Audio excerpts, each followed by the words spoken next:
Where's the kaboom? There was supposed to be an earth-shattering kaboom.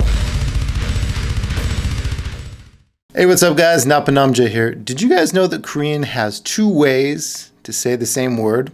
There's really two classes of words. The first one is Sunhangugo, which are pure Korean words, and then there's Chinese-derived Korean words, and we call those Hanjao. Hanja meaning Chinese characters. Now in everyday life, Koreans tend to use the pure Korean words more than they use the Chinese-derived words, but it really depends on the situation and what you're talking about.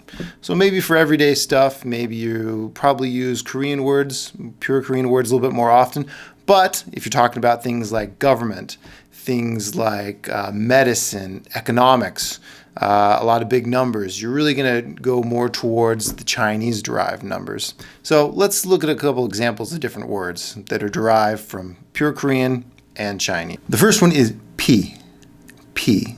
So this means blood. Okay, this is the pure Korean way of saying blood. And there's also a Chinese way of saying that. And the Chinese way of saying blood is 혈.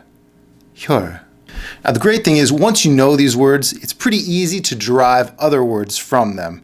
So even if you don't know what a word is, you come across a word you've never seen before, very often you're able to guess what that word is because you knew what the other word was. So for example, kopi.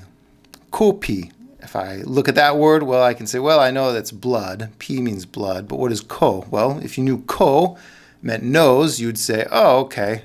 Blood nose, that must mean nosebleed. So that's one way that you can derive words or figure out words, figure out what words mean by knowing the different meaning. And the same is true if you know the Chinese derived words. In fact, a lot of times it helps even more. So let's look at a few examples of the word 혈. 한열. So if you looked at this word, you'd probably be like, well, I don't know what this first part of the word means, hun, but I know 혈 is blood, so it has something to do with blood. And actually this means blood donation. So if we take that word and then we add something to the end of it, we add, for example, 자, 한열자, what do you think that means? Well, if we know that 자 means person, what would you say then? Yeah, a blood donor, someone who's donating blood. And we can keep going with this. Let's say instead of 자 at the end, we put 증.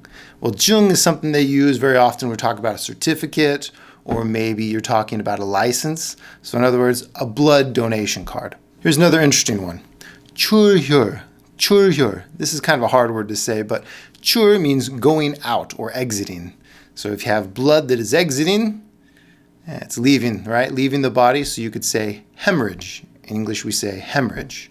Or how about 혈장? Well, blood in 장 actually means, in this case, plasma. So blood, plasma, 혈장. Okay, here's another one. 혈압. What does 혈압 mean? Well, it means blood something, right?